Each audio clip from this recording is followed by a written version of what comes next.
assim, eu me coloco na dúvida se realmente a gente tem que fazer delação dessas pessoas como sociedade ou se simplesmente tem que deixar a Polícia Federal trabalhar.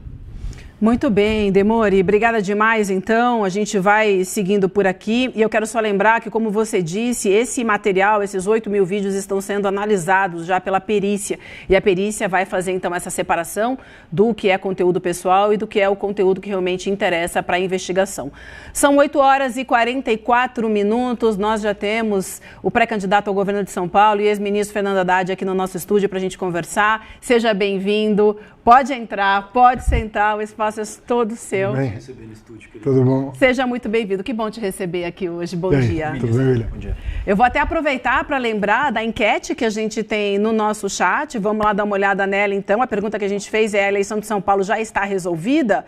A gente tem 3 respostas aí. Sim, e no primeiro turno, não, disputa aberta e vai pintar surpresa. A gente conta aí com a participação de vocês. Tá aí, a gente já tem até uma parcial, tá? Então, para 13% das pessoas, sim, e no primeiro turno, 60% não, a disputa está aberta e 35% vem surpresa por aí. Quero lembrar também que você pode participar da nossa entrevista contigo hoje, Haddad. A nossa audiência vai mandar mensagens pelo nosso canal com perguntas do ICL Notícias, do Instituto Conhecimento Liberta. A gente faz uma curadoria, é claro, e a gente vai conversar aqui. Então, seja bem-vindo mais uma vez. Bom dia. Satisfação estar aqui com vocês. Que bom te receber. A gente recebe, então, aqui hoje o ex-ministro da Fazenda, do governo Lula, Fernando Haddad, que acaba de deixar o ministério, é pré-candidato ao governo de São Paulo, um palanque muito importante para garantir também, e estratégico, né, para garantir a eleição do presidente Lula no maior colegiado do país. É uma corrida que começa, obviamente, com o atual governador, Tarcísio de Freitas, que está à frente das pesquisas. A gente tem aqui, ministro, um levantamento da Atlas Estadão, que foi divulgado nessa semana, que mostra o pré-candidato à eleição, a reeleição à frente do senhor no primeiro turno. Eu queria trazer primeiro esses dados, vou contar aqui para a nossa audiência, depois queria te ouvir sobre esses dados também. Então, na pesquisa, o que a gente tem? Nessa pesquisa Atlas Estadão de primeiro turno, o Tarcísio na frente com 49,1% das intenções de voto, o senhor vem logo a seguir como pré-candidato, 42,6%. A gente tem uma simulação também de segundo turno, que aí a gente mostra o Tarcísio na frente também, com 53,5%, e o senhor com 43,2%. Muitas coisas para a gente conversar aqui, mas eu queria começar te perguntando, quando você olha para essa pesquisa, qual é a sua avaliação? Olha, a pesquisa, até para minha surpresa, ela é exatamente o quadro do final da eleição de 2022, que terminou 55-45. Então, começar por onde eu terminei, eu acho que é um bom começo. Acho que nós temos um jogo aí pela frente e eu tenho me debruçado nas últimas 2 semanas sobre o que aconteceu nesses quase 4 anos e eu penso que nós vamos ter muita discussão para fazer sobre os temas de interesse público, inclusive porque, em virtude de várias circunstâncias, a cobertura da gestão do governo do Estado, ela é muito frágil, ela não tem uma cobertura jornalística muito intensa, né? E eu penso que nós vamos poder cumprir nessa campanha esse papel de poder escrutinar a gestão do Tarcísio, poder discutir de alto nível, na minha opinião, os indicadores de educação, de segurança, investimento, finanças, e eu penso que nós vamos nós vamos surpreender o eleitorado paulista com dados aos quais ele ainda não teve acesso e que podem preocupar o eleitor paulista sobre o futuro do Estado de São Paulo. Importantíssimo esse ponto que o senhor traz para a gente vai falar mais sobre isso aqui ao longo dessa entrevista, a gente vai fazer uma rodada, tem audiência, tem o estúdio, vamos lá para a gente ouvir o Demori também, começando com ele então, Demori. Fernando, bom dia. Aproveitar que agora o Haddad não é mais ministro, inclusive veio a paisana hoje no ICL, né? Fazia tempo que eu não vi o Fernando sem terno. Estava com saudades do Fernando professor, aliás, né? Haddad, obrigado pela entrevista de hoje. Quero te perguntar uma pergunta muito objetiva, depois emendar uma outra na sequência. Primeiro, eu sei que agora o momento não dá para se dizer candidato, né? Se usa esse termo pré-candidato e ainda a chancela, vai ter assinatura, indicação do partido e tal. Mas para a gente ter clareza aqui, o Fernando Haddad, a pessoa Fernando Haddad, você se candidatará, se depender da sua vontade, ao governo de São Paulo. Isso temos como certo, né, Haddad? Sou pré-candidato ao governo de São Paulo, exatamente. Perfeito. Bom, os dados da economia que a gente tem visto nos últimos tempos, se a gente pegar os números e fizer uma avaliação de como era no passado também, os números são muito positivos no geral, né? Um desemprego muito baixo, inflação sob controle, você pegou uma bomba aí no começo do governo que eram aqueles precatórios, né? Teve que negociar aquilo tudo. Não foram anos fáceis, a gente acompanhou isso aqui durante muito tempo. Parece que hoje, eu não sei se é fator de rede social, como é que funciona isso, queria até ouvir a sua avaliação. Os números descolam muito do sentimento da população às vezes, né, Haddad? A população tem um sentimento, se você perguntar para as pessoas se elas acham que tem muito desemprego no Brasil, talvez boa parte vai dizer que está no nível altíssimo de desemprego, contrariando os dados que na verdade mostram que está muito baixo. Queria entender se você tem essa percepção também e por que é que isso se dá, esse descolamento muitas vezes da opinião das pessoas, de parte da população, dos dados oficiais. Olha, Demori, vamos primeiro esclarecer o que aconteceu nesses 3 anos, porque a gente precisa desse diagnóstico para saber o que está acontecendo na cabeça das pessoas, né? O Bolsonaro, ele vinha fazendo um ajuste fiscal em cima dos mais pobres. Como? Sem reajustar o salário mínimo e sem reajustar a tabela do imposto de renda. Então, estava acontecendo um ajuste fiscal. Mas isso estava acontecendo na base da pirâmide social. E qual era a consequência? A consequência disso era baixo crescimento, porque o poder aquisitivo das pessoas foi caindo abruptamente ao longo de 7 anos, porque essa política neoliberal começou no governo Temer e se estendeu para o governo Bolsonaro. Esse ajuste fiscal estava acontecendo dessa maneira que eu estou dizendo. Mas no último ano, bateu um desespero por causa das pesquisas. E aí eles resolveram abrir os cofres e estourar o orçamento de 2023, primeiro ano do governo seguinte. Então eles deram um reajuste não previsto no orçamento do Bolsa Família, baixaram o preço dos combustíveis às custas do ICMS dos governadores e deram um calote nos precatórios. Isso tudo aconteceu em 2022. E a bomba estourou no colo do presidente Lula. Então, quando nós entramos, nós estávamos com um déficit fiscal de volta no patamar de 2% do PIB, que foi o déficit fiscal médio do período todo Temer-Bolsonaro, com exceção dos últimos anos em que houve o ajuste fiscal que eu relatei, em cima dos trabalhadores, tanto do ponto de vista da tabela do IR, quanto do ponto de vista do não reajuste real do salário mínimo.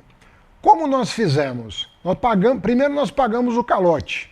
Nós tivemos que pagar o calote aos governadores e aos precatórios no primeiro ano de governo, deu coisa de 120 bilhões de reais de calote que nós tivemos que pagar no primeiro ano.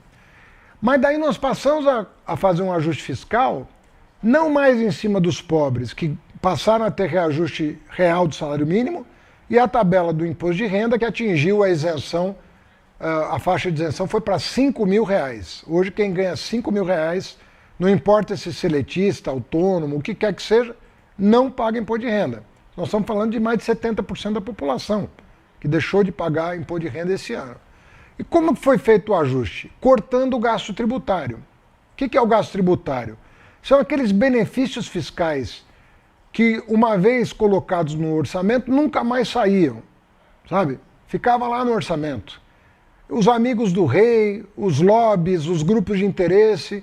Eu divulguei 100% desses benefícios fiscais na internet, CNPJ por CNPJ, e comecei a cortar esses benefícios fiscais que não faziam mais sentido, mantendo os que faziam sentido, sobretudo voltados para a agricultura e para a indústria. Mas aqueles outros que não faziam sentido, nós fomos cortando.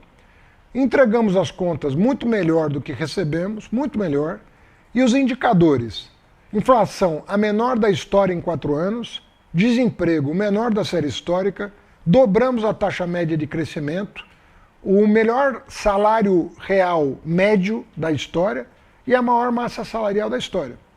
E isso não adianta contestar, porque senão vira aquela coisa da terra plana, da vacina que produz doença e não cura, essas coisas que a gente fica ouvindo falar. Agora, o que eu queria te dizer é o seguinte, o nível de desinformação nas redes sociais, que é por onde as pessoas hoje se informam, é gritante. Se você visitar as redes sociais hoje, você vai ver uma enxurrada de desinformação. Não é sobre economia, é sobre tudo. É sobre a vida das pessoas, é sobre a ética das pessoas, é sobre a economia, é sobre investimento. Então, hoje, a guerra de narrativas, ela mudou de patamar para pior. E não é um fenômeno brasileiro. É um fenômeno mundial, sobretudo no Ocidente, onde as redes sociais são absolutamente livres.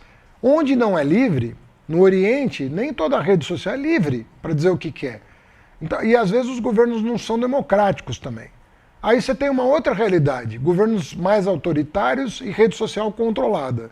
Aqui não. Aqui você está numa democracia, ninguém quer calar ninguém, as pessoas têm o direito de dizer, mas ao mesmo tempo isso vem trazendo uma degradação do ambiente social muito grande pela desinformação.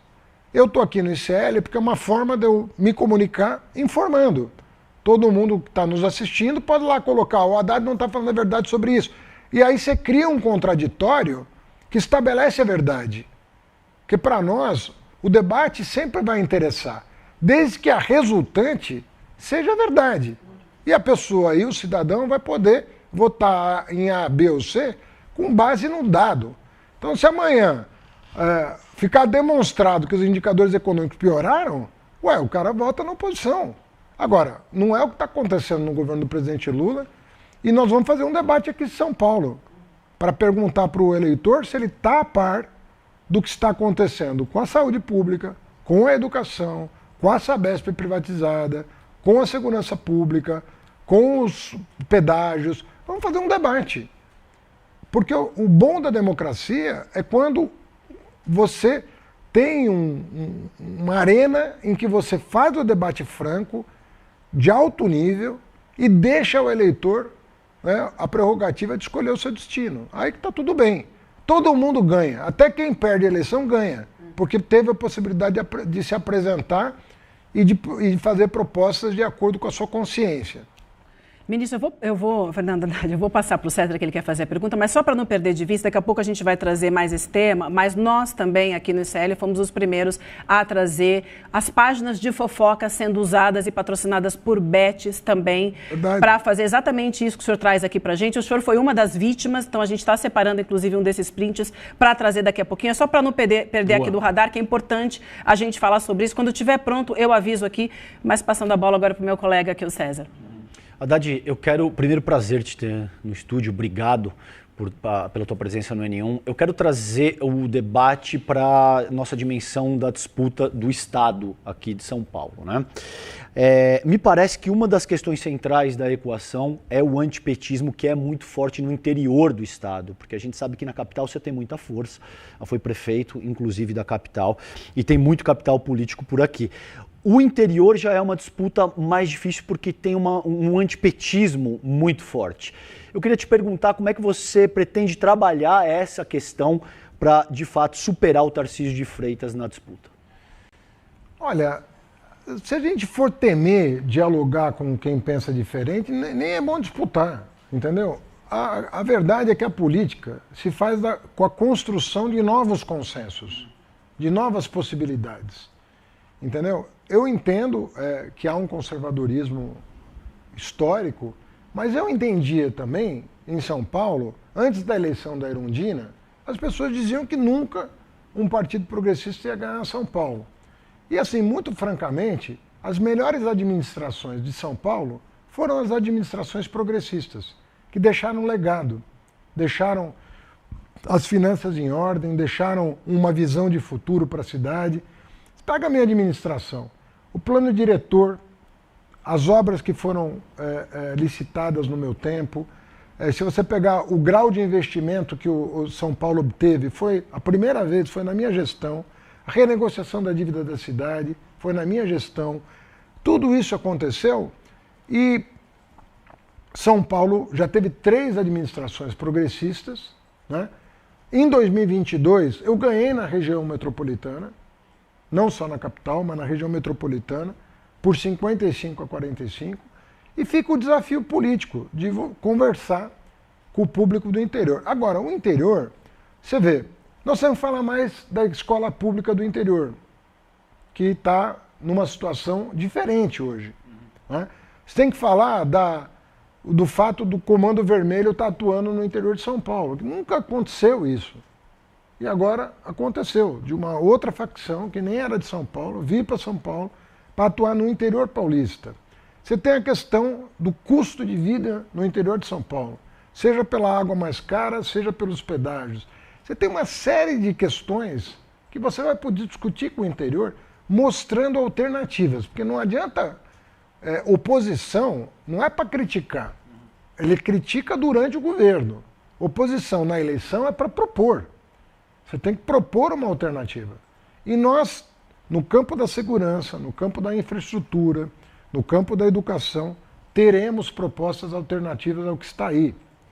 Escola cívico-militar, que está degradando a escola pública, desprestigiando o magistério, metendo os pés pelas mãos. Nós temos que colocar ordem no Estado e sinalizar para a modernidade. Nós estamos perdendo várias oportunidades de investimento em São Paulo em relação às novas tecnologias. Isso tem que estar associado a uma política pública, tanto na saúde quanto na educação e na segurança. Como é que você vai utilizar a inteligência artificial? Como é que nós vamos utilizar o processamento de dados?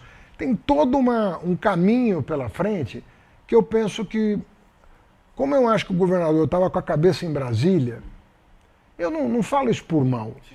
Ele veio para São Paulo um pouco arrastado. Ele queria ser senador por Goiás. Aí o Bolsonaro inventou essa candidatura, já colocando ele como uma possibilidade para o governo federal. Aí a pessoa não cria vínculo, entendeu? E quando você não cria vínculo, você não faz o trabalho. Você está sentado numa cadeira, mas a tua cabeça não está ali. A tua cabeça está em outro lugar. No Centrão, será que o Centrão vai me apoiar? Será que o Ciro Nogueira vai me apoiar? Será que o Rueda vai me apoiar? Será? Você começa a desfocar do teu trabalho. Entendeu? E aí o resultado não vem. Porque sem a liderança do chefe do executivo, a máquina, ela toca o serviço. Ela toca o serviço. Mas esperar que a máquina vai inovar sem a liderança do governador, isso não acontece. Isso não acontece. A máquina de São Paulo é espetacular, diga-se de passagem. Mas ela precisa da liderança para inovar. E eu acho que faltou liderança em São Paulo. Muito bem. Eu tenho o print que eu prometi trazer, queria colocar aqui no telão para ouvir o seu comentário também. Então tá aí, nessa página Babadeira, a gente fez e vem fazendo um levantamento mostrando, né, como é que funciona esse trabalho nessas redes que são patrocinadas por bets, inclusive, e aí tem uma das fake news. Então, Haddad deixará o cargo com um rombo de 100 bilhões aos cofres públicos, o pior ministro da Fazenda que já tivemos. E a gente trouxe uma reportagem também de fevereiro, falando de conteúdos pró-Tarcísio e contra o Banco Central em perfis de fofoca, que foi negociado por colaboradores de agência. Depois a gente também trouxe aqui, o Demore fez uma abertura para a gente, trazendo também uma planilha de quanto custam esses posts. Eu queria que o senhor comentasse para a gente esse tipo de ação. Mas isso tem uma razão de ser, eu queria explicar para quem está nos ouvindo. A suspeita que está sendo investigada, e acho que há comprovações já, é de que as bets estão financiando sites de desinformação para promover políticos, uns, e para prejudicar outros. Por que a bet está fazendo isso? Vamos nos lembrar, as bets ficaram os 4 anos do governo Bolsonaro sem pagar imposto. Essas bets que aliciaram, inclusive, crianças. para o jogo, essas bets ficaram 4 anos, ao contrário de uma farmácia, de uma padaria, de uma loja, de uma indústria, de um serviço, de um cabeleireiro, de um padeiro, elas ficaram sem pagar imposto nenhum. Nem imposto de renda. Nada. Nem imposto sobre o lucro. Nada, nada, nada. 4 anos sem pagar imposto. Aí eles fizeram uma campanha contra mim, me apelidando de taxado, porque eu resolvi cobrar imposto de bet.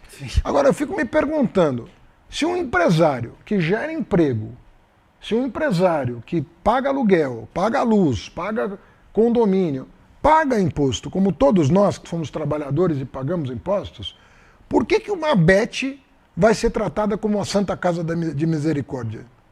Se ela produz doença e não saúde. A bet adoece as pessoas. 1% dos apostadores, isso é a estimativa mundial, adoece as pessoas. Se a gente não tiver dinheiro sequer para cuidar das pessoas que a bet adoece, por que nós vamos deixar isso aqui funcionando? O presidente Lula, inclusive, está estudando se mantém essa autorização que o Bolsonaro deu para as bets funcionarem. Agora, enquanto funcionam, tem que pagar imposto. Como elas se revoltaram contra pagar impostos, elas começaram essa campanha contra mim. Então, eles inventaram um apelido e começaram a disseminar desinformação para me atacar.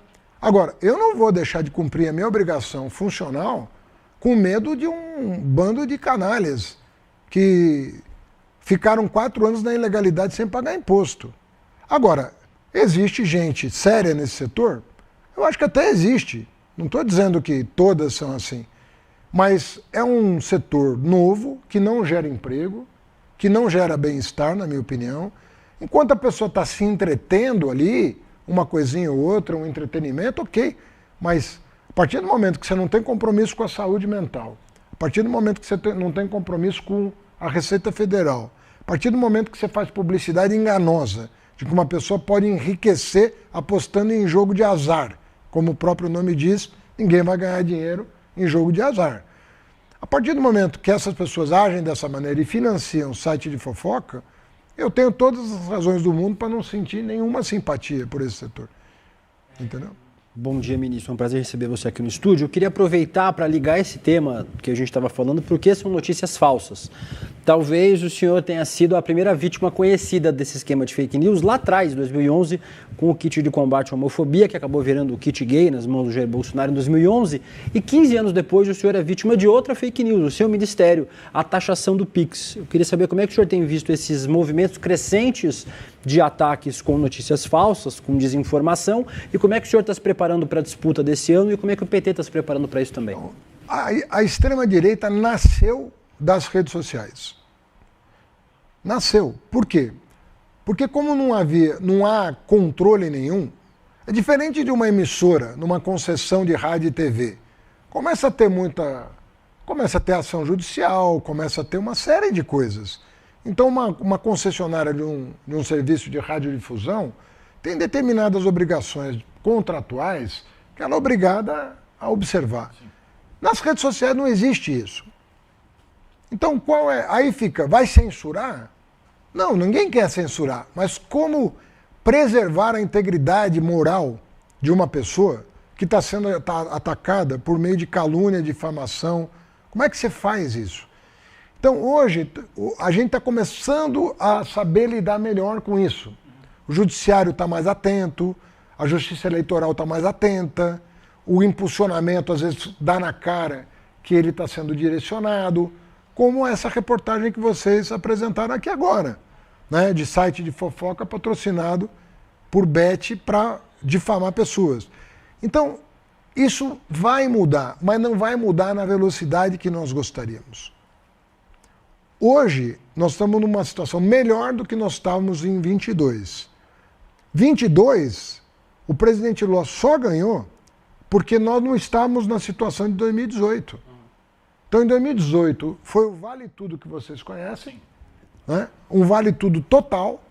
Algumas Big Techs sentiram que isso era um caminho perigoso, tomaram algumas medidas para que 2018 não se repetisse. Em 2022 foi possível uma campanha mais ou menos equilibrada, mas a extrema-direita, desde que perdeu, voltou com carga total nas redes sociais. Então nós temos que, primeiro, acender a militância. A militância não é progressista, é qualquer militância decente. Uma pessoa pode ser de direita e decente. Ninguém é obrigado a ser indecente por ser de direita. Pô, eu tenho uma visão do Estado que não é a mesma de um progressista, ok. Agora, defende honestamente as suas ideias. Ninguém está impedido de defender as suas ideias honestamente. Agora, não é o que está acontecendo hoje nas redes sociais. Então você tem aí um problema grave de comunicação. Até a comunicação do governo é muito criticada por isso, mas ela também tem limites. Tá certo que a gente pode melhorar a comunicação, mas precisa reconhecer os limites da comunicação governamental no combate à desinformação. Porque é muito precário o combate à desinformação. A mentira, ela alastra numa velocidade. Você citou o caso do Pix. Aquela medida da Receita Federal era para combater o crime organizado. A Receita Federal desbaratou o esquema da REAG, ajudou a desbaratar o Master que estava pendurado na REAG, desbaratou a máfia dos combustíveis, tudo por meio de inteligência. Não disparou um tiro, não fez uma operação, não precisou de um fuzil, nada. Desbaratou com inteligência artificial, inclusive. Desbaratou 3 esquemas de corrupção no Brasil. Eu aqui na Prefeitura de São Paulo não tinha inteligência artificial. E nós desbaratamos a máfia do ISS, a máfia do túnel Roberto Marinho, a máfia da Feira da Madrugada. Tudo isso aí, a máfia da inspeção veicular, a gente desbaratou. Quer dizer, é possível você desbaratar também essas máfias que atuam nas redes sociais. Entendeu? Porque a gente que não tem compromisso com a verdade, não tem compromisso com o debate público. Agora, é um desafio que está colocado.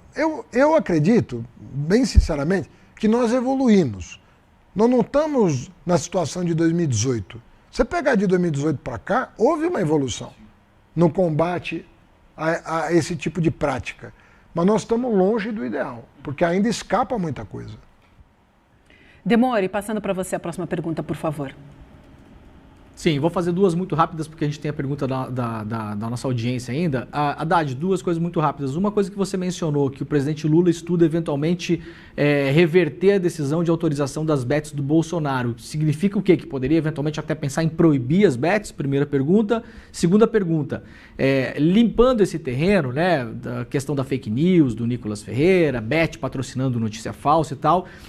algo que marcou muito a sua gestão com a população foi assim chamada, que depois foi apelidado de taxa das blusinhas, né? Que foi aquela taxação daquelas pequenas importações que vinham de fora, dos sites conhecidos aí, Shopee, etc e tal, que vinham para o Brasil e as pessoas, eventualmente, boa parte dessas pessoas tinham ali um pequeno comércio, revendiam aquilo.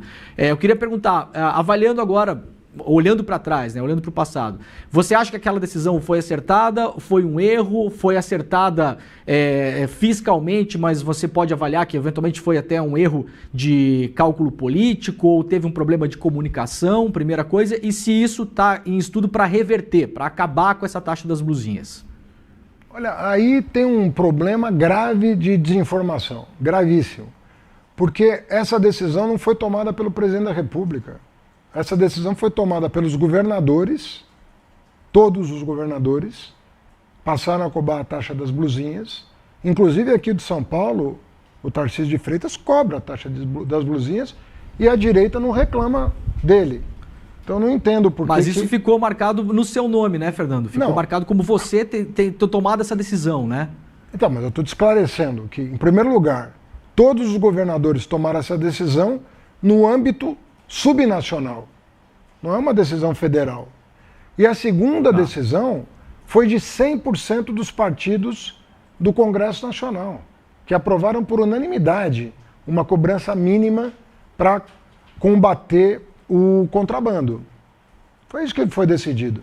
Então foi 100% dos partidos no Congresso Nacional e 100% dos governadores. Isso não passou pela mesa do presidente Lula. Não passou.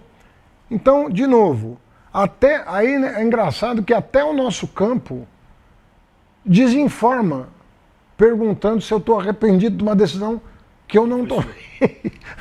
Importantíssimo esse esclarecimento. E assim, veja só, nenhum jornalista perguntou para um governador de direita, de extrema direita, se ele está arrependido de cobrar o ICMS sobre importação. E por que não perguntam para ele? Porque é interessante que esse assunto fique cravado como uma decisão do Executivo Federal. E não foi do Executivo. Foi do Legislativo Federal e do colegiado de governadores do país. Do país. Porque não precisava nem de lei para colocar um imposto de importação. Nem de lei, era uma portaria. E o presidente Lula não queria. Mas, diante da pressão do varejo brasileiro, o varejo brasileiro foi aos governadores, o velho da Havan, o cara da Riachuelo, todos os bolsonaristas que você conhece, que tem loja de varejo, foram nos governadores pedir a taxa das blusinhas. Os governadores concordaram com isso. O Tarcísio, o Zema, o Eduardo Leite, o Cláudio Castro, todo mundo que a extrema-direita adora, concordou em atender o varejo brasileiro, que é composto majoritariamente de empresários bolsonaristas, né? O velho da Van teve um lucro extraordinário aí o ano passado, né, por conta dessas coisas.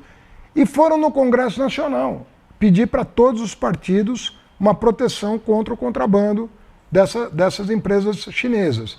E o Congresso, por unanimidade, a única coisa que foi aprovada por unanimidade no Congresso Nacional foi a isenção do imposto de renda até 5 mil e a tal da taxa das blusinhas. Unanimidade. Agora, para fazer jogo político, querem carimbar em alguém, no Lula, em mim, quem quer que seja. Mas o pai dessa história tem uns 150 pais e umas 150 mães, essa história toda, que foi uma defesa do varejo brasileiro. E você quer saber minha opinião? Estava muito descalibrada a concorrência. Quem paga aluguel, emprega gente, balconistas, tal, caixa, tal, estava sofrendo mesmo uma concorrência desleal. Então nem estou acusando o varejo brasileiro de não ter feito o que lhe cabia, que era defender uma concorrência leal.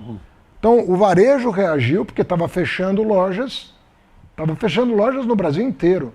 As feiras do Nordeste estavam vazias. A feira de Caruaru estava sofrendo. Várias feiras. Eu trabalhei no comércio durante 18 anos da minha vida. Eu trabalhei no comércio da 25 de março. Então eu sei do que eu estou falando. Então o varejo reagiu, a indústria reagiu, porque também a indústria começou a ser afetada. Foram para os governadores queridos aí da extrema-direita, todos concordaram. E os partidos, inclusive do Bolsonaro, o PL, também votou no Congresso Nacional a favor da medida. Então, seu Tarcísio, seu Zema, seu Cláudio Castro, seu PL, seu PR, Partido Republicano, todo mundo votou a favor da medida para proteger o varejo brasileiro. Agora, por que interessa a desinformação? Por razões eleitorais. É normal. É do jogo. Mas é mentira. Não é que é mentira, é meia verdade. Porque a verdade toda eu estou contando aqui. E é a 10ª vez que eu conto isso. A 10ª vez que eu não vou ser contestado, porque eu não estou mentindo. Tudo isso é público, tudo isso foi objeto de matérias de jornal. E ninguém contesta e fica o dito pelo não dito. Essa que é a verdade, Demore. É uma pena que depois de 3 anos, nós estamos ainda discutindo um negócio de 3 anos atrás. E ninguém está informado até hoje sobre o que aconteceu no país. Sim. Haddad, eu quero te fazer uma pergunta, Vivi. O presidente, ele está meio... Eu não sei se ele vai tomar alguma decisão, porque também, eu não sei o que... Porque a maioria dos bolsonaristas são a favor das bets. São a favor das bets. E eu não sei se nós temos número para mudar a lei. Porque a lei é deles. E uma lei pior do que a atual, porque a lei deles não se cobrava imposto de bet. Então eu não sei se os bolsonaristas no Congresso hoje seriam a favor de limitar, no mínimo, de limitar a ação das bets. Né? Porque eles são a favor. E eles liberaram bet para criança. no tempo deles. Você com o CPF de uma pessoa de 15 anos, você conseguia apostar em bet. E hoje tudo isso está proibido. A aposta de criança está proibida, a aposta de beneficiário de programa social está proibida, a aposta de quem...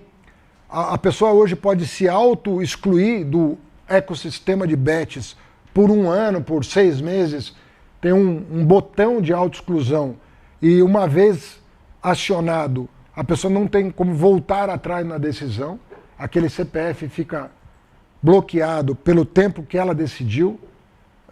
E o Ministério da Saúde hoje está atuando, porque a gente sabe quem são os apostadores, quanto cada um perdeu, o Ministério da Saúde está atuando para tirar a pessoa da eventual dependência de jogo.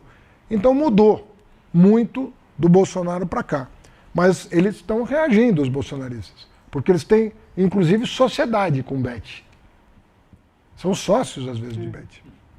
Você queria acrescentar alguma coisa, Demore, ou posso seguir? Não, era só essa questão das bets e só para deixar claro para o ministro também que essa questão das blusinhas, veja como ela permeou, né, a taxa tem muita pergunta no chat falando da taxa das blusinhas, então realmente mas permeou a sociedade. O mais maluco é que eu falo isso, que é a 10ª vez que eu falo, 10ª vez. Ninguém contesta e dali a pouco estão perguntando a mesma coisa para mim. Virou uma... Mas enfim, cara, sabe quanto tempo as pessoas pararam de acreditar no kit gay e na mamadeira de piroca? Foram anos para as pessoas limparem a cabeça, a mente, de que aquilo não existia, de que aquilo era uma plantação. Anos. Você falava, mas e o kit gay? E a mamadeira? Vai distribuir mamadeira? Não vai distribuir mamadeira? Fala, mas do que você está falando, cara? Você está louco? E as pessoas acreditavam que aquilo existia. É um trabalho grande, né? De desintoxicação que tem que ser feito. Essa vai virar a mesma coisa da mamadeira, é uma outra mamadeira. Daí é importante a importância de esclarecer, né? Haddad, eu quero girar a pauta e falar de um tema que é muito caro para mim e para qualquer mulher que vive hoje no Brasil, principalmente no estado de São Paulo, que são esses índices absurdos de feminicídio. No ano passado, mais uma vez, o Brasil bateu recorde, quase 1.600 mulheres morreram vítimas de feminicídio. Quantas? Desculpa.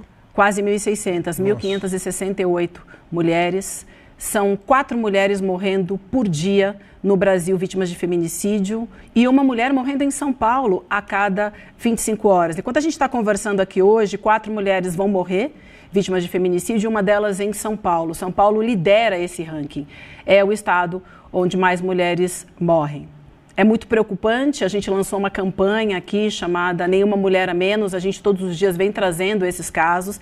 E a gente sabe que o governador Tarcísio, ele freou várias políticas públicas de proteção às mulheres, a gente tem alguns números assim, aqui a gente tem a queda no orçamento da Secretaria de Políticas Públicas em 54% para 2026, programas importantes que não saíram no papel, apenas 3% do orçamento previsto para a Delegacia da Mulher de 24 horas foi executado durante o governo Tarcísio. A gente já percebeu agora um movimento que ele está olhando mais para esse público porque é ano eleitoral. O senhor é um gestor público, o senhor é um educador, e sempre que a gente trata desse tema aqui, que a gente conversa com os especialistas, a gente fala da educação, da justiça e de políticas públicas. Então, sendo bem direta, porque esse tema é um tema que é muito importante para a gente, eu queria saber qual é o seu projeto para que eu, como mulher moradora de São Paulo, possa sair segura nas ruas e todas as mulheres que moram no estado de São Paulo também, de uma maneira bem prática. Como é que o senhor está olhando para isso e qual que é o seu projeto para que a gente se sinta mais segura e morra menos? Olha, se você pegar o último debate que eu fiz com o Tarcísio em 2022, a última pergunta que eu fiz para ele foi sobre violência contra a mulher. Porque já estava patente que nós tínhamos um problema crônico no estado de São Paulo, e ele não tinha falado desse assunto durante toda a campanha dele. E eu fiz questão de dizer, olha, uma das vulnerabilidades do seu programa de governo é que você não está olhando, não está com foco em aspectos da violência que merecem consideração. Existe uma violência geral no estado de São Paulo, sobretudo furto e roubo, é um negócio absurdo, mas há temas específicos que são de importância capital, como, por exemplo, a violência contra a mulher pelo seu parceiro, dentro de casa e assim por diante.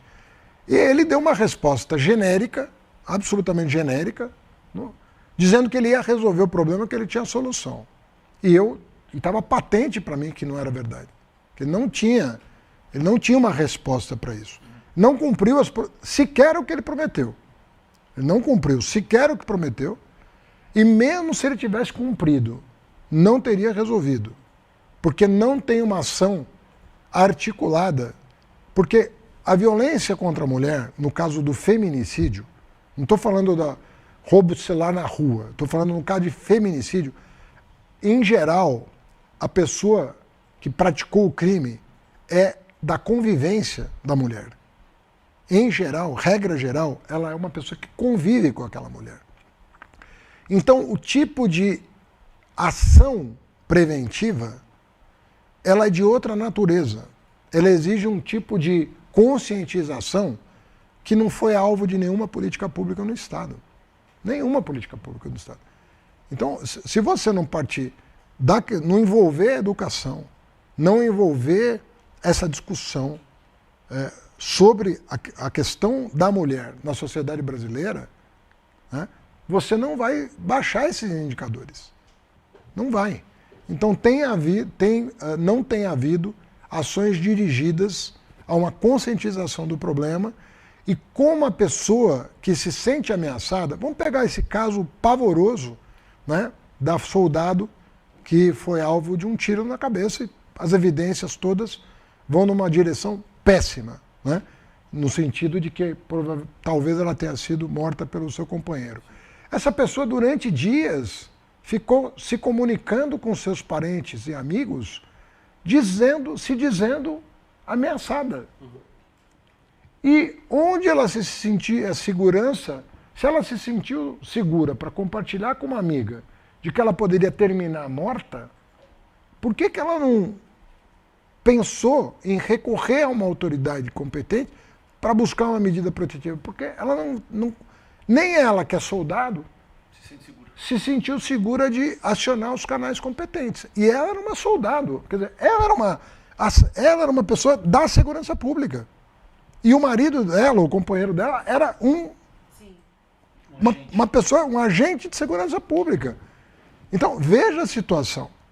Sim, mas no seu governo... Então, se você não tiver canais... Como é que o senhor vai olhar para isso? Se você não fizer uma política e estabelecer canais competentes para a pessoa se comunicar, você não vai conseguir prevenir.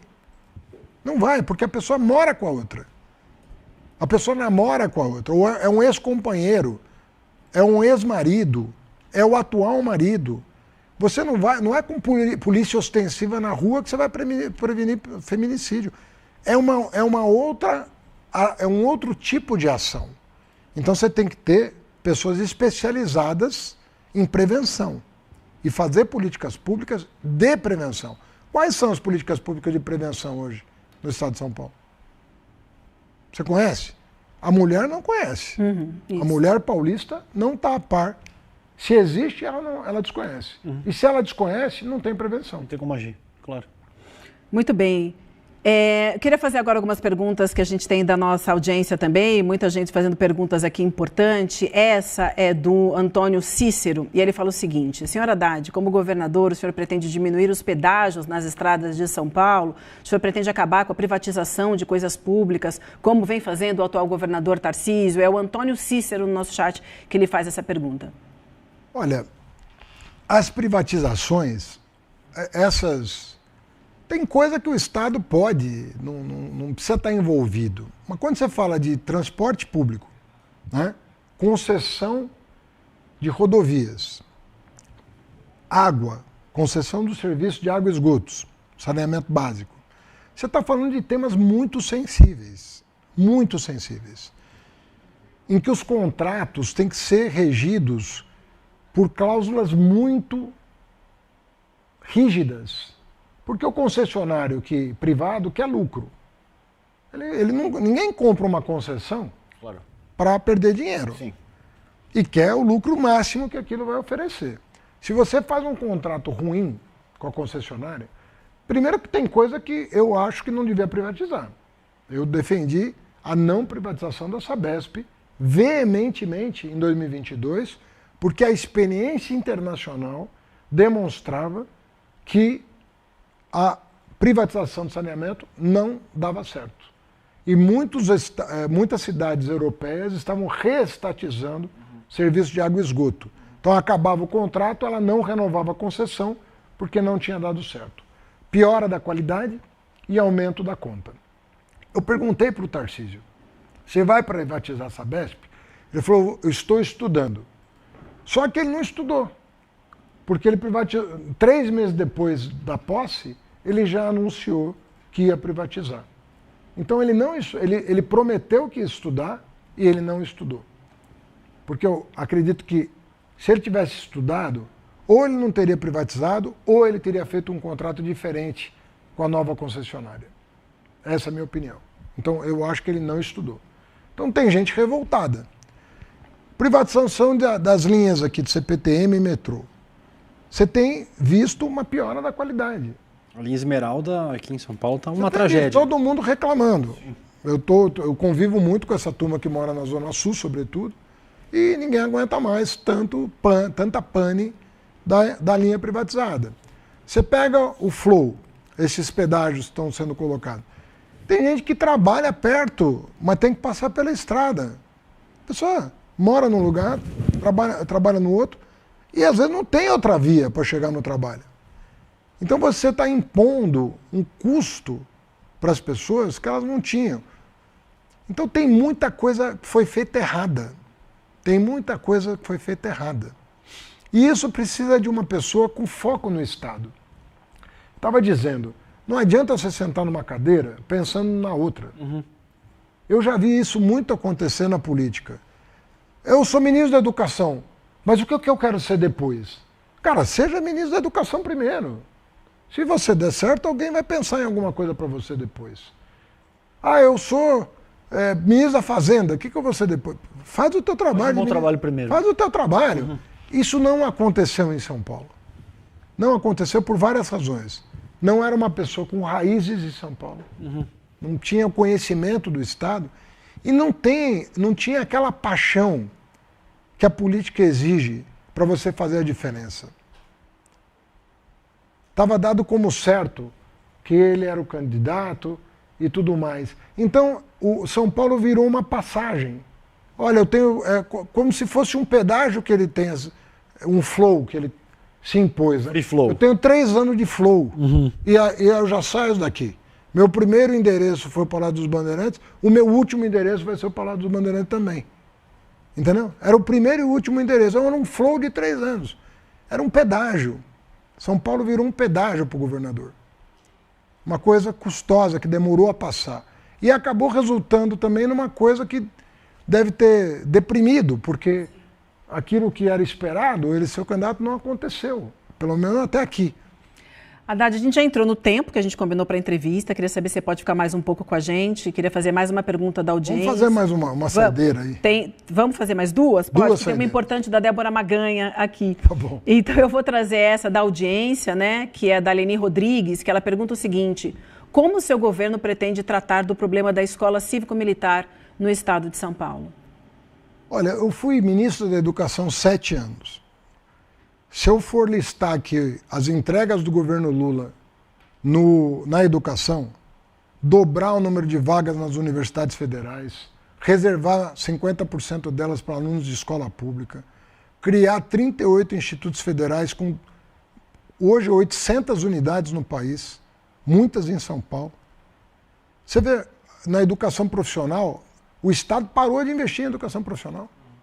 Nós estamos expandindo aí os institutos federais pelo interior de São Paulo. Nós fizemos o ProUni, que já formou mais de 1,5 milhão de brasileiros. Já concedeu bolsa para mais de 3 milhões de brasileiros.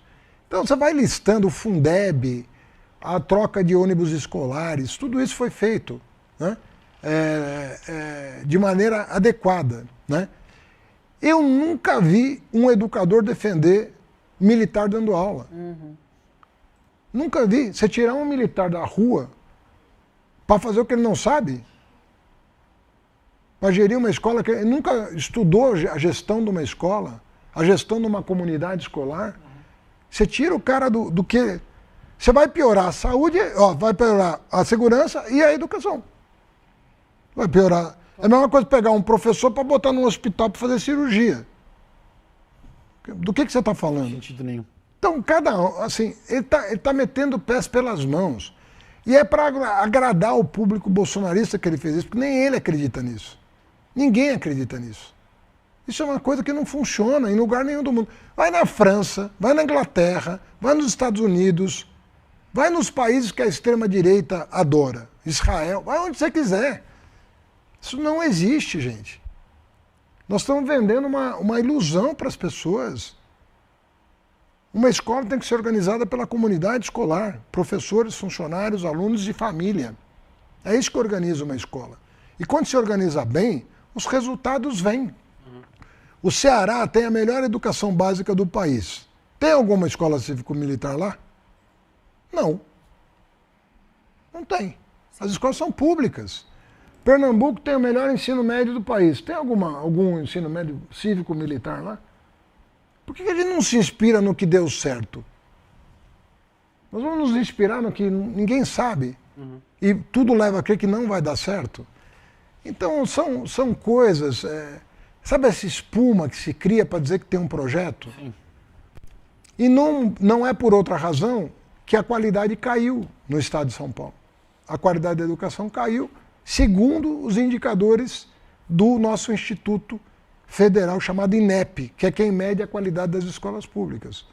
A qualidade das escolas públicas de São Paulo caiu por conta de políticas como essa. Ministro, a gente tem uma pergunta da Débora Maganha, nossa economista, apresentadora do programa Mercado e Investimentos, sobre a escala 6x1. O governador de São Paulo, Tarcísio de Freitas, disse que só dá para acabar com a escala 6x1 se desonerar as empresas. O senhor concorda com isso ou acha que existe um outro caminho para debater a melhoria de vida dos trabalhadores sem dar mais um benefício fiscal para os empresários? Olha, eu acho que há um caminho, porque nós estamos com essa escala desde 1988. Então nós estamos aí, daqui a pouco vai fazer quanto? 40 anos que nós estamos com a escala 6x1. A tecnologia mudou, tudo mudou, o mundo do trabalho mudou. E a maioria dos países deram passos no sentido de liberar o trabalhador. Até porque você tem ganhos de produtividade muitas vezes. Agora, eu não dispenso fazer conta. Tem que fazer conta. Né? O próprio presidente pediu para a área econômica, inclusive para técnicos do Congresso, avaliarem com o cuidado devido. Mas o presidente está convencido de que nós temos um caminho a trilhar nesse campo. Então, o governador ele demonstra pouca preocupação com o trabalhador. Né? Ele deu uma declaração contra a isenção de 5 mil. Né? Ele falou, isso aí não dá, tem que... Está cobrando imposto do andar de cima que não paga, pode prejudicar o andar de cima que não paga. Imagina, o cara rico no Brasil não paga imposto e o governador está preocupado com ele. E com o cara que ganha 5 mil que paga, o governador não está. Então, o governador tem uma visão de mundo desequilibrada a favor do capital. Entendeu? Nós estamos numa sociedade capitalista. Tudo bem. Mas você não pode... Essa visão atrasada de que se você favorecer só o capital, tudo vai ficar uma maravilha, não funciona. Com desigualdade, com muita desigualdade, você enriquece alguns e você não promove o crescimento econômico, que vai favorecer todos. Então fica uma coisa tacanha, de meia dúzia acumularem bilhões e o povo na miséria. Quando você equilibra o jogo entre capital e trabalho, o capital ganha mais, não ganha menos. Porque você faz a roda da economia girar e o crescimento econômico acaba beneficiando todo mundo. Então essa visão de que tudo para o capital, nada para o trabalhador, porque se o capital tiver tudo, o trabalhador acaba recebendo as migalhas, não funciona. É uma visão muito atrasada de economia. Por isso que eles não deram reajuste do salário mínimo, por exemplo, e não reajustaram a tabela do imposto de renda. Então ele não consegue explicar por que ele fez isso. Você sabe que eles passaram a cobrar de 20 milhões de brasileiros imposto de renda que não pagavam, só pelo congelamento da tabela. Teu salário subia por conta da inflação e você acabava entrando no imposto de renda porque a tabela não era reajustada nem pela inflação. Então não dá para ser assim. Esse foco exclusivo no capital é uma visão da colônia, sabe? É do senhor de engenho. Tem que olhar para o trabalhador, porque ele é a mola da economia capitalista. Não são escravos, escravizados. Ele é a mola da economia capitalista. E eu vejo pelas falas do governador sobre tabela do imposto de renda, sobre escala, que ele tem uma visão exclusivamente voltada para o capital. Sim. Haddad, a gente passou 10 minutos, quero te agradecer demais o tempo com a gente, foi super importante, falamos de temas que nos preocupam muito aqui, quero agradecer o seu tempo e também te convidar, antes de dar tchau junto com a gente, para dar uma olhada na audiência que nos acompanhou no programa de hoje até aqui. Vamos dar uma olhada, a gente chama assim de chama o líder aqui, então o líder, são mais de 32 mil pessoas, quase 33 mil pessoas assistindo o programa junto com a gente agora, mais de 30 mil aparelhos conectados no YouTube, são 5 emissoras de TV, 20 rádios no Rio Grande do Rio Grande do Sul à Bahia, muita gente junto com a gente hoje, já agradecendo aqui ao chat também, que teve a oportunidade de fazer perguntas para o Haddad. Obrigada a você aí de casa, obrigada, Haddad. Obrigado. Bom dia e até uma nova oportunidade em breve por aqui. Muito obrigado. Obrigada demais. Muito bem, minha gente. Ministro. Obrigado, querido. Obrigado. A gente vai seguindo por aqui, então obrigada, até uma próxima oportunidade, mais uma vez agradecendo você aí da nossa audiência. Demore, obrigada também, meu querido, vou me despedindo de você. Não é isso? Não, você está me olhando com uma cara espantada. Não, porque a gente tem que falar rapidamente. Como a gente passou um pouquinho do tempo, eu estou falando com o Edu Souza, nosso diretor aqui, para tentar reorganizar o programa. Tá vendo como eu olho para ele? Você tá vendo como eu olho? Olho e já sei, pelo olhinho, ele não precisa nem piscar, o olhinho, né? É demais. Essa comunicação invisível é incrível. Tá, então fica maravilhoso. aí. Não, enquanto você estava aí se despedindo do povo, eu estava falando com o diretor do programa, porque a gente estourou um pouquinho, então tem que reorganizar a casa, né? Eu vou ficar mais um pouquinho, porque tem uma matéria importante do Kleber Lourenço na Revista Liberta desse final de semana pra gente falar, mas é jogo rápido.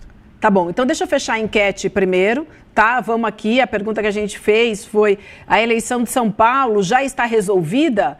Vamos dar uma olhada então na resposta aqui do nosso chat. Com quase 10 mil votos, 15% diz que sim, e no primeiro turno 59%, como a parcial que a gente deu logo no comecinho do programa, diz não. Disputa aberta, 26% vem surpresa por aí. Então, vamos lá agora seguir por aqui pra gente falar do Bolsonaro. Do médico do Bolsonaro. Essa que ele falou. Isso aí. Que quer que eu toque? Eu toco aqui. Você quer tocar? Se você chegou aí? Você toca algum instrumento, aliás? Eu não toco nada, não? sou a pessoa menos musical que existe. Tá, tô aqui, meu querido. Aqui você chegou então? Chegou, então vai querido. você. Eu só tava dando enroladinha pra você chegar. Maravilhoso. É o seguinte, Jair Bolsonaro foi para casa depois, após a defesa do ex-presidente alegar que a saúde dele era frágil demais para permanecer na Papudinha, em Brasília. A permissão para a prisão domiciliar foi dada pelo ministro Alexandre de Moraes, como vocês já acompanharam, com base nos laudos, né, assinados pelos médicos que atenderam Bolsonaro na última internação, quando ele chegou ao hospital com um quadro de pneumonia. Lembram disso, né? Mas tem um detalhe importante agora que foi apurado aqui pelo nosso repórter do ICL, o Kleber Lourenço. Ele descobriu que um desses médicos ele já foi alvo de processo por assinar atestado irregular.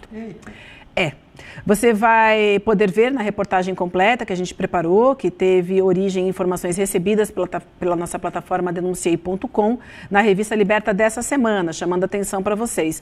Agora, que é estranho, né, Demore? Olha, é muito estranho, né? Aliás, a gente passa o dia inteiro procurando informação, né, Vivi? Agora, com a plataforma que o ICL criou, tem chegado muita coisa, viu? Essa semana já a gente passou de 400 denúncias enviadas para o ICL, tá? De pessoas que mantêm o seu anonimato. A gente não sabe com quem a gente está falando, só se a pessoa em algum momento quiser se revelar. Plataforma anônima com dados criptografados. E aí uma dessas coisas que chegou foi uma dica, né? Chegou lá na plataforma: olha, dá uma olhada no médico aí, porque o Bolsonaro não está saindo da cadeia porque tem um atestado médico. Tem um atestado médico lá dizendo que ele está com isso, aquilo, não pode ser cuidado, tem que ir para casa, não sei o que.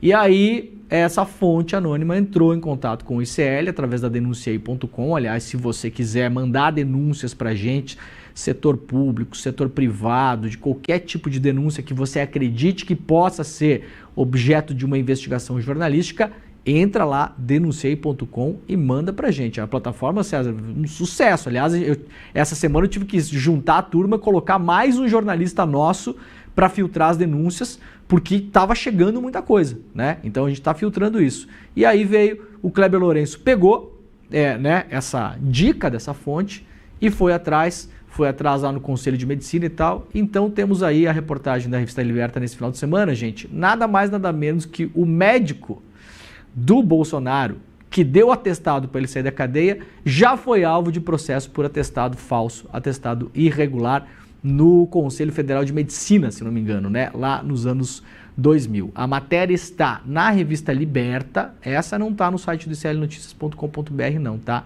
Está na Revista Liberta, então vamos organizar as coisas aqui. Primeiro, tem informação para mandar para o ICL? Denunciei.com. Segundo, quer ler a matéria? revistaliberta.com.br. Se você não é assinante, assine a revista, custa menos de um Mac, não sei o que, Big Mac, Small Mac, Medium Mac, custa menos que um Mac com refrigerante por mês, que o Mac todo sábado. Ele tá lançando, sei lá. Eu fiz. Não como essas coisas. Deixa eu ajudar o vovô. Exato. Eu fiz ontem no rolê, eu fiz a pesquisa aqui no rolê. Se você pedir um Big Mac, o nome do sanduíche é esse, tá, gente? Batata, refrigerante, tá chamando de Mac Mac? Tá chamando de Mac Mac. Dá R$72 pra você fazer a conta aí na sua casa. R$72 um sanduíche do McDonald's? Tá caríssimo, cara. É isso aí mesmo, é por aí mesmo. Ó, R$72 você paga 2 meses de Revista Liberta, ou seja, você recebe 8 exemplares da nossa revista todo sábado, né? Ela é digital, por enquanto, já passamos de 40 mil assinantes. Então, com o preço do Mac, é Mac o nome do negócio. Tá bom, Mac. Chama como você quiser, o lanche é seu. Mac. Com o preço do Mac, você paga, você alimenta o seu cérebro. Vocês estão rindo aí, né? Com o preço do Mac, você alimenta o seu cérebro todo sabadão no seu aplicativo. Vai poder ler lá no aplicativo, no site, tal, no tablet, aquela coisa. E esse final de semana, para além de tudo que a gente já tem, essa matéria exclusiva do Kleber Lourenço, mostrando que o cara que deu atestado pro Bolsonaro já foi alvo de meter atestado irregular por aí. A capa tá aí, galera, a capa do Aroeira. Falando em Mac, essa capa é ótima. Cadê a capa? Capa maravilhosa. Cadê? Flávio Bolsonaro de garçom servindo o Brasil em forma de bife pro Donald Trump enquanto ele bota o seu babadouro para fazer a refeição com o Brasil. Flávio Bolsonaro, um candidato contra o Brasil em forma de Mac. Aí a capa assinada pelo Aroeira, né? Nosso gênio Aroeira, com artigos do João César de Castro Rocha, Jamil Chad, Ricardo Melo, este que vos fala e muito mais. Então, assine, é só ir para o site revistaliberta.com.br. É isso, galera. Maravilha. Muito bem. Agora, ele já quer ir embora, certo? Ele já chegou aí, Demônio? Mac. Agora vai comer Mac. Não, vai, né? Não, ele já vai, chegou aí? Porcaria. O coelho da Páscoa já chegou aí? Já, Demore? Esse ano não vai ter. O meu filho, pela primeira vez, falou que o negócio do coelho não existe e tal. Aí ele falou... Mas já? O ano passado... Eu ano com 41 passado, eu sei acredito. que vocês... então, mas é que eu falei pra ele que quem não acredita em coelho não ganha ovo, né? Daí ele tá meio assim, entendeu? Ele tá entre, assim, René Descartes, entre o pragmatismo, René Descartes e fábulas infantis. O que me é mais aconselhado nesse momento, entendeu? Sim. Vamos ver o que vai acontecer no final de semana. Boa, lindão. Tá certo. Obrigada, então. Bom feriado pra você, meu amigo. E na segunda-feira a gente tá de volta por aqui. Beijo. Valeu, querido. gente. Beijo. Tchau, beijo. Tchau. Obrigada. 9h48. Vamos para Brasília com ele, Guga Noblar. Guga, bom dia para você. Então já vou até estender a pergunta. O coelho da Páscoa vai passar por aí? Bom dia, Vivian, De Luca, Calejon. Eu espero que passe e traga uma roupa nova para mim, como vocês notarão aí. Foi a mesma que eu estive ontem ao produzir essa reportagem que irá ao ar. Tô com a mesma roupa Eu queria que vocês não notassem, mas já me entreguei. Mas tomei banho. É ótimo, porque a pessoa já se entrega. Ótima estratégia, não dá pra ninguém notar. Ótima estratégia. Eu não ia reparar, agora irei, né? Mas é o seguinte, mesmo com a mesma roupa, vamos seguir em frente, porque acabou a novela, tá? Fim da novela. O senador Rodrigo Pacheco trocou o PSD de Gilberto Kassab pelo PSB de Geraldo Alckmin, um movimento pela aproximação do ex-presidente do Senado, o movimento SELA, né, a aproximação do ex-presidente do Senado com o presidente Lula e, claro, também o distanciamento entre o Lula e o partido que optou por lançar Ronaldo Caiado, né, um radical de direita, como candidato à presidência. Lula é o maior incentivador da candidatura do Pacheco ao governo de Minas, o segundo maior estado do país, aliás, e considerado um estado pêndulo que pode definir a disputa presidencial, como a gente sabe. Como os colegas de Pacheco viram esse movimento? Vamos descobrir, porque o Guga foi perguntar no Senado. Vamos ver? Tá aqui a turma toda, Alckmin, Pacheco, PSB, tá fortão, hein? Tá parrudo o PSB. Estamos indo, estamos juntando. Será que o... sabe, chacoalha o coqueiro, o que cair é nosso. Será que Alckmin já aprendeu? Pacheco vai ter que aprender. A Internacional Comunista? Já, aquela parte principal já. Não precisa nem ser em francês. Quero ver o Márcio agora. Será que ele sabe cantar já Internacional Socialista? A gente sabe. Eu já sei, eu aprendi desde criança. Nem precisa ser em francês. Será que ele já sabe? Vamos perguntar depois pra ele. Grande Pacheco, vamos cantar aqui comigo. Eu não sei cantar em português, rapaz. Forma de frevo. Uma terra acendamos a Internacional. Aí, PSB tá fortão, irmão. Prazer falar. Veio aqui dar uma força, é experiente, participou de várias eleições. Qual dica vai dar pro Pacheco? Pacheco vai concorrer lá em Minas, vai ser brava a disputa. Bom demais. Pacheco é um grande quadro, um democrata, foi fundamental para a democracia brasileira e com certeza soma muito ao partido. Minas Gerais é esse estado com tamanho de país e hoje nós ficamos felizes com a entrada do Rodrigo Pacheco. O partido fica mais forte e melhor. Vamos agradecer ao Lula também. O Lula fez essa ponte, hein? Lula trouxe o Pachecão. É um estado super importante e relevante e ele vai ser governador de Minas. É incrível. O Lula estava certo esse danado, intuiu antecipadamente. Lula foi fundamental, nunca desistiu, perseverou nesse trabalho. Chegou, ele vai fazer pela primeira vez aqui nas nossas câmeras, agora que ele tá no PSB, o L, antes de tudo, vamos fazer o L, Pachecão. O L também, porque a gente sabe que você tá aqui no PSB pro Lula também. Ele acabou de me telefonar, inclusive, me desejando boa sorte, uma boa filiação. Eu tenho grande estima pelo presidente Lula. Nessa eleição, vai ser o Atlético Mineiro? Se ganhar é zebra, o Cleitinho tá na frente. Primeiro precisa ser decidida a candidatura, né? Nós vamos dialogar sobre isso. E definindo o candidato desse nosso campo, nós vamos trabalhar para ganhar, evidentemente, respeitando o adversário. O adversário a gente tem que respeitar e derrotar. Pode fazer o L, Gabriel? Pode fazer o L já? Vamos fazer o L? O L do Lula tá no coração. O L do Lula, a gente sabe que Lula vai ter um grande palanque agora, hein?